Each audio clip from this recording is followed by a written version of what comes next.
Hello friends, ഞാൻ അനിറ്റ്.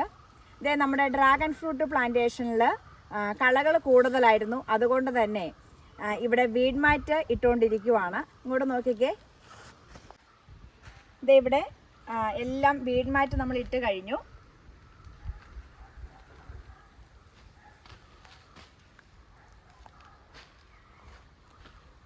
അപ്പോൾ നമ്മൾ പുതിയ ഡ്രാഗൺ ചെയ്ത സ്ഥലത്താണ് നമ്മൾ വീഡ് മാറ്റ് ഇട്ടിരിക്കുന്നത്. ഇനി നമ്മുടെ ആദ്യത്തെ ഡ്രാഗൺ ചെയ്തിരിക്കുന്ന സ്ഥലമുണ്ട്, അവിടെ നമ്മളിപ്പോൾ വീഡ് മാറ്റ് ഇടാൻ പോവുകയാണ്.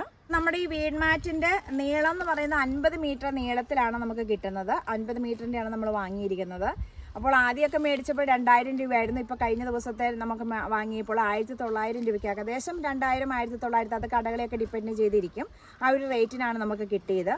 പക്ഷേ ഈ വീഡ് മാറ്റ് ഇട്ട് കഴിഞ്ഞാൽ കുറേ വർഷങ്ങളത്തേക്ക് നമുക്കത് നന്നായിട്ട് കിടക്കും. നമ്മൾ ഇതിന് മുമ്പായിട്ട് നമ്മൾ ചെയ്ത് പഴയ ഡ്രാഗണൊക്കെ ചെയ്തത് മൾച്ചിങ് ഷീറ്റായിരുന്നു. പക്ഷെ ഒരു 3-4 വർഷമൊക്കെയാണ് നിൽക്കുന്നുള്ളൂ. അപ്പോഴത്തേക്കും അത് തുളഞ്ഞു പോകും. ഈ മുള്ളും അതുപോലെ ഡ്രാഗണിൻ്റെ കട്ട് ചെയ്തിട്ട് അതിൻ്റെ തണ്ടൊക്കെ അതിനകത്തേക്ക് ഇടുമ്പോഴേക്കും അത് പോവുമായിരുന്നു ചെയ്യുന്നത്. അപ്പോൾ കൂടുതൽ നല്ലത് വീഡ് മാറ്റാണ്. അതുകൊണ്ട് തന്നെയാണ് നമ്മൾ ഈ പ്രാവശ്യം പഴയ കുറച്ച് സ്ഥലം ഡ്രാഗണിനകത്തും അതുപോലെ തന്നെ പുതിയതിനകത്തും മൊത്തം വീഡ് മാറ്റ് ഇടാമെന്ന് തന്നെ വിചാരിച്ചു. ഇനി നമുക്ക് ഈ വീഡ് മാറ്റും വേണം. അതുപോലെ തന്നെ ഇതുപോലുള്ള പ്ലാസ്റ്റിക് ആണി മേടിച്ചിട്ടുണ്ട്. ഇത് നമ്മളിപ്പോൾ കടയിൽ നിന്ന് വാങ്ങിയപ്പോൾ 9 രൂപയാണ് ആയിരിക്കുന്നത്. ഇതിപ്പോൾ എല്ലായിടത്തും നമുക്ക് അടിക്കാൻ പറ്റില്ല. അതുകൊണ്ട് സൈഡിൽ മാത്രം അടിച്ചിട്ട് അല്ലാത്ത ആണിയാണ് നമ്മൾ സെൻട്രലായിട്ട് കൊടുക്കുന്നത്. അതും കാണിച്ചു തരാം. അപ്പോൾ ഇവിടെ നിന്ന് നമ്മളൊരു കഷ്ണം അവിടം വരെ ഇട്ടു. അവിടെ ഒരു കാനയുള്ള ഉണ്ടായിരുന്നു. അപ്പോൾ അതുകൊണ്ട് കാനയുടെ അവിടം വരെ ഇട്ടിട്ട് നമ്മൾ അത് കട്ട് ചെയ്തെടുത്തു. ഇനി ഈ വീതി നോക്കിക്കേ, ഇത്രയും വീതിയുള്ള ഷീറ്റാണ് നമ്മൾ വാങ്ങിയിരിക്കുന്നത്. അത് നമ്മളിട്ടു, അവിടെ നമ്മൾ ആണി അടിച്ചു. ഇനി നമ്മൾ അടുത്ത് ചെയ്യുന്നത്, നമ്മുടെ ഇതിൻ്റെ വിടവുണ്ട്.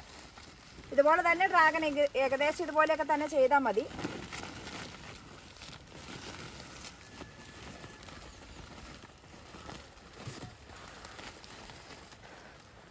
ഇത് നമ്മളിതിൻ്റെ നടുക്കേക്ക് വെക്കുവാണ്.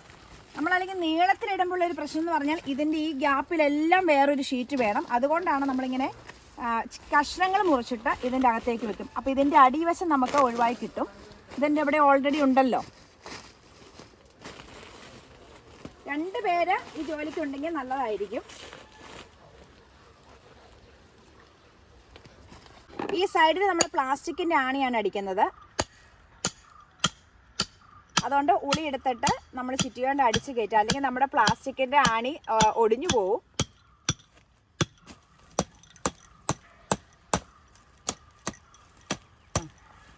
മതി.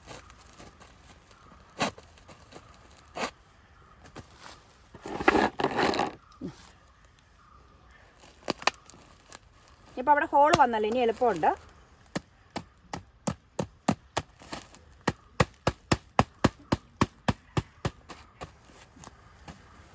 ഇനി അതുപോലെ തന്നെ ഇങ്ങേ സൈഡിൽ നമ്മൾ ഈ പ്ലാസ്റ്റിക് തന്നെ ചെയ്യും.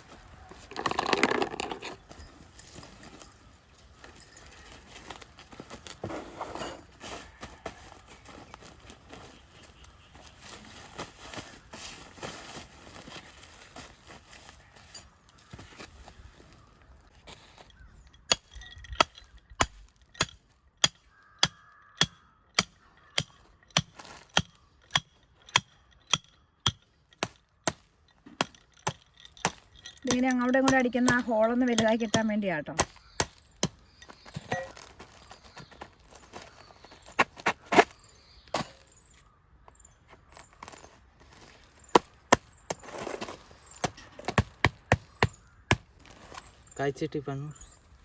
കഴിച്ചിട്ടിയാന്ന് പറയണോ?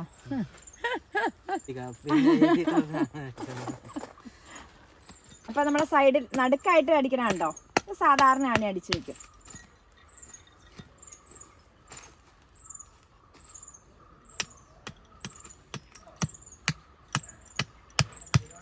ഇത്രയേ ഉള്ളൂ. ഇനി അടുത്ത സൈഡ്. ഇപ്പോൾ ഡ്രാഗൺ കൃഷി ചെയ്യുന്നവരൊക്കെ പറയാറുണ്ട്, ഒത്തിരി കളകൾ ഉണ്ടാവാറുണ്ട്, പുല്ല് പറിച്ച് മടുക്കുകയാണ്, എന്നാ ചെയ്യണേന്നൊക്കെ ചോദിക്കാറുണ്ട്. ആദ്യമൊക്കെ നമ്മൾ മൾച്ചിങ് ഷീറ്റ് തന്നെയാണ് പ്രിഫർ ചെയ്യുന്നത്. പക്ഷേ മൾച്ചിങ് ഷീറ്റ് ഇട്ട് കഴിഞ്ഞപ്പോഴാണ് മനസ്സിലായത് ഒരു 4-5 വർഷത്തേക്കൊന്നും കുഴപ്പമില്ല, അല്ലെങ്കിൽ ഒരു 4 വർഷത്തേക്കൊന്നും കുഴപ്പമില്ല. അത് കഴിയുമ്പോഴേക്കും അതെല്ലാം തുളഞ്ഞു പോകും. അതുകൊണ്ട് വീഡ് മാറ്റ് തന്നെയാണ് കൂടുതൽ നല്ലത്. റേറ്റ് കുറച്ച് കൂടുതലാണ്, മൾച്ചിങ് ഷീറ്റിനെ അപേക്ഷിച്ച് റേറ്റ് കൂടുതലാണ്. പക്ഷെ കൂടുതൽ കാലം നിൽക്കും. അപ്പോൾ പറ്റുമെങ്കിൽ ഇതുപോലുള്ള വീഡ് മാറ്റുകൾ നമുക്ക് ഡ്രാഗൺ പ്ലാന്റേഷൻ ഇട്ട് കൊടുക്കാം. ഇനി നമുക്ക് ഡ്രാഗൺ മാത്രമല്ല മറ്റുള്ള ഫ്രൂട്ട്സ് പ്ലാന്റുകളൊക്കെ ചെയ്യുമ്പോൾ ഒത്തിരി കളശല്യമൊക്കെ ഉണ്ടെങ്കിൽ അതിൻ്റെ സൈഡിലൊക്കെ ആയിട്ട് നമുക്ക് ഇതിട്ട് കൊടുക്കാൻ പറ്റുന്നതാണ്. അപ്പോൾ നിങ്ങൾക്ക് വീഡിയോ ഇഷ്ടമായി ലൈക്ക് ചെയ്യുക, ചാനൽ സബ്സ്ക്രൈബ് ചെയ്യാത്ത കൂട്ടുകാർ ചാനലൊന്ന് സബ്സ്ക്രൈബ് ചെയ്യുക. മറ്റൊരു വീഡിയോയുമായി നമുക്ക് അടുത്ത ദിവസം കാണാം. എല്ലാവർക്കും നന്ദി.